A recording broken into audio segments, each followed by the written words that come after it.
Bismillahirrahmanirrahim. Tabarakalladhi ja'ala fis sama. Assalamu alaikum, chers frères et sœurs en islam. On va dire que on est dans les cinq nuits impaires. Donc dans les 5 nuits impaires, il faut comprendre que c'est dans les 10 derniers jours. Et le prophète alayhi salam avait dit que dans les 10 derniers jours, on pouvait y rencontrer les Qadr. Donc, et le bon Dieu parlait toujours des doués d'intelligence, Yaouli al-Bab. Donc si on est doué d'intelligence, on va dire la première nuit impaire, c'était le mardi 11 avril. On se repose aujourd'hui. La deuxième nuit impaire sera le 13 avril. La troisième sera le 13 avril, c'est le 23e jour. La troisième nuit sera le samedi 15 avril, ce sera la 25e nuit. La 27e nuit sera le lundi 17 avril et la 29e nuit le mercredi 19 avril. Donc chaque nuit, il y a une invocation que le prophète avait recommandée à notre mère Aïcha, qui disait que Allahumma innaka afoun tuhibbul afwa fa'fu anni, ou bien Allahumma innaka afoun karimun tuhibbul afwa fa'fu anni. Ou afanna, c'est la même chose pour faire la globalité. Donc cette invocation, vous la faites le soir de la nuit impaire, une fois ou une fois, ça suffit largement pour que vous ayez les bénédictions de l'Aylatul Qadr et que vous ayez la gratitude divine. Donc je vous recommande de le faire vivement. Le deuxième présent, c'est quoi? C'est de dire que le prophète alayhi salam avait dit aussi Man khama ma'al imam hatta yansarifu kutiba lahu qiyam layl. Le prophète avait dit, celui qui prie l'intention de faire les salat tahajjud derrière le prophète, derrière l'imam, durant les tarawih, a l'avantage de quelqu'un qui a passé toute la nuit entière en prière. Qui peut prétendre de prier toute la nuit? Personne. Même le prophète alayhi salam lui-même, il priait dans un coin de la mosquée. Quand les gens le voyaient, ils le suivaient. Il allait dormir, se retirer, et dans la nuit, à 4 h du matin, il se réveillait pour terminer ses prières jusqu'à l'aube. Mais à la seule condition de ne faire qu'une seule prière de witr. La witrani fi layl. C'est-à-dire on ne peut pas faire 2 fois la prière witr, 2 fois dans la nuit. Donc vous la faites avec l'imam. Quand vous êtes chez vous, vous faites toutes les prières jusqu'à l'aube et que Dieu guide nos pas. Donc je vous rappelle déjà le début du Ramadan. On a commencé le Ramadan. Le rappel est utile. Doit être utile. Donc qui craint Allah s'en rappellera. Et ça c'est normal. Mais quelque part, il y a des gens qui ne craignent pas autant le Créateur pour pouvoir respecter certaines choses. Le mois de Shaban était de 29 jours. On est toujours en l'an 1444. Ça a débuté le mercredi 22 février et s'est terminé le 22 mars 2023. La conjonction a lieu le 21 mars 2023 à 17h23 et on a démarré dans la quasi-totalité des pays musulmans dans le monde le jeudi 23 mars le Ramadan. Aujourd'hui, on est à la fin, donc il est bon de voir ce qui se passe à la fin. Ce que je rappelle déjà en premier, ce sont les critères de visibilité. N'oubliez pas, le premier critère de visibilité, c'est l'âge de la Lune. Si l'âge de la Lune n'a pas 1%, il est impossible, quel que soit l'outil scientifique, télescope que vous utilisez, j'ai dit même si vous utilisez Hubble, vous n'allez pas voir le croissant lunaire.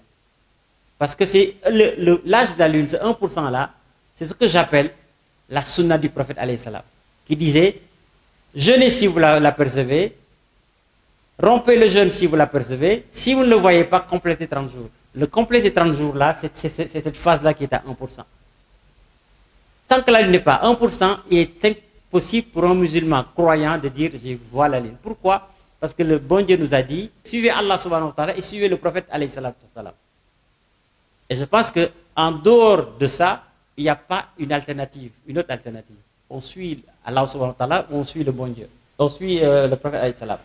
Donc quels que soient les critères qu'on a derrière, l'autre critère qui est important, il y a les critères de danger que vous connaissez tous. Je n'ai pas besoin de rappeler, vous l'avez à l'écran. Mais l'autre critère que je veux rappeler, c'est le critère de la hauteur de la Lune. Aujourd'hui, peu de gens prennent en compte ce critère-là. Parce que si la Lune, le croissant lunaire n'est pas assez élevé vers le ciel, vous ne le verrez pas. Pourquoi? le soleil est à 150 millions de kilomètres de nous. Là où je suis debout, le soleil est à 150 kilomètres de moi. Donc pour observer l'horizon, si l'horizon est flou, qu'est-ce que je fais? J'amplifie le flou. J'ai beau avoir un CCD, un caméscope puissant, mais je vais amplifier le flou, donc je ne verrai pas grand-chose. Donc c'est pour ça que j'ai dit, il faut accepter et respecter les recommandations du prophète alayhi salatu wassalam. Ensuite, si on voit la simulation du 29e jour, là, attention, ce qui est important ici, c'est quoi? C'est que d'habitude, la conjonction a lieu le 28e jour. Aujourd'hui, la conjonction aura lieu en même temps que au même moment que le jour où on va scruter la Lune. Ce qui est très rare. Et quand ça arrive, souvent, certains de nos devanciers disaient, il est impossible de voir le croissant lunaire le jour où le croissant lunaire et la conjonction a lieu. Et scientifiquement, moi je l'ai expérimenté, je l'ai démontré. Donc la conjonction aura lieu à 3h12 du matin. Donc si vous voyez bien, la zone blanche, c'est la zone où il est impossible de voir la Lune le 29e jour. Ça part de l'Afrique, de l'Europe, de l'Asie, de l'Australie, etc. Donc tous les pays asiatiques, tous les pays africains ne pourront pas voir la Lune le 29e jour. Maintenant, si quelqu'un le décrète, on n'y pourra rien. Vous voyez la zone? Si la Lune apparaît dans la zone A, comme la Lune passe d'ouest en est, et non pas d'est en ouest, comme le Soleil, à la naissance, donc vous verrez que ceux qui sont dans la zone A pourront voir la Lune, mais nous ne la verrons que le lendemain. Ce qui fait que quelque part, on est obligé de compléter le mois de Ramadan de 30 jours. C'est ce qui le montre à l'écran. Quand on a la hauteur à 6,18% pour être précis, le coucher du soleil à 19h25, le coucher de lune à 19h56, et la phase à 0,54, que Dieu m'en garde. Mais je pense que quelqu'un qui oserait annoncer qu'il a vu la lune, ce serait bien d'aller lui demander où est-ce qu'il a vu la lune, s'il ne l'a pas décrété. Même si on rajoute 20 minutes après le coucher du soleil, on dit on va à 19h45, la phase n'aura pas beaucoup évolué. On aura 0,566%. La hauteur sera de 1%.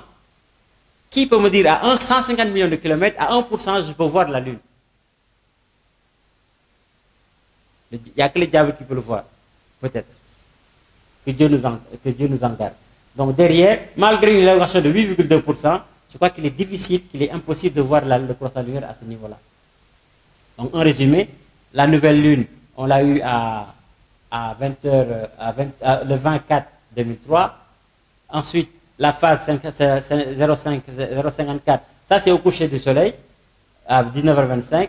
Donc au coucher de la lune, on a ça. Et derrière, vous voyez bien qu'il est impossible de voir le croissant lunaire en Afrique, en Europe, au Moyen-Orient, en Asie, en Australie, malgré les critères de Danjon qui sont respectés. Donc le lendemain, le vendredi 21 avril, la lune, la partie verte, sera visible partout. Pour rappel, tout à l'heure, la partie verte, c'était en Océanie. Et l'Océanie, c'est une zone qui est dans la zone A, donc qui n'est pas notre zone à nous. Et ça, tout le monde peut le comprendre, parce que la lune, on aperçoit la face visible. Donc il faut comprendre que nous ne pouvons pas apercevoir la lune tout le temps et à tout moment. Voilà, donc ce sera clair ce jour-là. On aura une phase de 3,2%. Il sera visible dans toute cette zone et quelque part on pourra dire l'Aïd el-Fitr pourra être célébré normalement. Le résumé du 21 avril. Donc vous voyez, on a 30 jours. On va avoir un mois de 30 jours. On a un coucher de soleil à 25, le coucher de lune à 52, la phase à 3,2% et la hauteur de la lune, il y a une faute de frappe, donc c'était 1%, c'était pas 18%. D'accord? Donc voilà, donc ici, pour faire la synthèse ici, la conjonction a lieu le 29e jour. On a une hauteur de lune entre 1 et 6 degrés. La phase de la lune sera au maximum de 0,56%. Quelle que soit la technologie utilisée, il sera impossible de voir le croissant lunaire le jeudi 20 avril 2023. Donc le mois de Ramadan sera de 30 jours. Et Inch'Allah, l'Aïd el-Fitr sera le samedi 22 avril 2023. Et ça concerne surtout, je dis, notre zone. et la zone Afrique, Europe, Moyen-Orient, Asie, Australie. Maintenant, ce qui peut se passer d'ici, vous voyez, attention au démon de la division. Parce qu'il y en a qui vont vouloir décréter que la Lune est apparue alors qu'elle ne l'est pas. Parce que cette carte nous montre bien que la Lune apparaît en Australie, en Océanie, mais n'apparaît pas dans notre zone qui est la zone blanche où c'est impossible de voir le croissant lunaire. Mais comme il y a des pays, j'en prends 3, la Libye, qui se base sur la conjonction pour décréter la visibilité du croissant. La Turquie qui dit quand j'ai 5% au niveau 5% de hauteur, il m'est possible de voir la Lune, donc il peut prendre le lendemain. L'Arabie qui dit quand la Lune naît à l'ouest du monde, quel que soit l'endroit, avant Fajr, le lendemain c'est le premier jour. Ça c'est les critères de Qura. Tout le monde peut le vérifier en Arabie et sur le net. Qura, ce sont ces critères qui font qu'aujourd'hui, si vous entendez, on a vu le croissant lunaire est apparu, non, ceux qui vont faire la fête le lendemain, ils l'ont décrété. Maintenant, les autres vont répéter en disant c'est apparu là où ils l'ont décrété. Et ça, c'est ça qui pose problème. Et j'attire votre attention là-dessus, il faut faire attention sur ça. Comme je dis, notre réussite dans le calendrier ne dépend que d'Allah. En lui, nous plaçons toute notre confiance. Que la paix et la miséricorde soient sur vous, chers frères et sœurs en islam. Wassalamu alaikum wa rahmatullahi wa barakatuh. En vous faisant une doigt, Allahumma rabbana taqabbal siyamana wa qiyamana. Et qu'on soit là l'année prochaine, Inch'Allah, si Dieu le veut, et qu'on ait la gratitude divine. Amin ya rabbal alamin. Salam alaikum. Bismillahirrahmanirrahim. Tabarak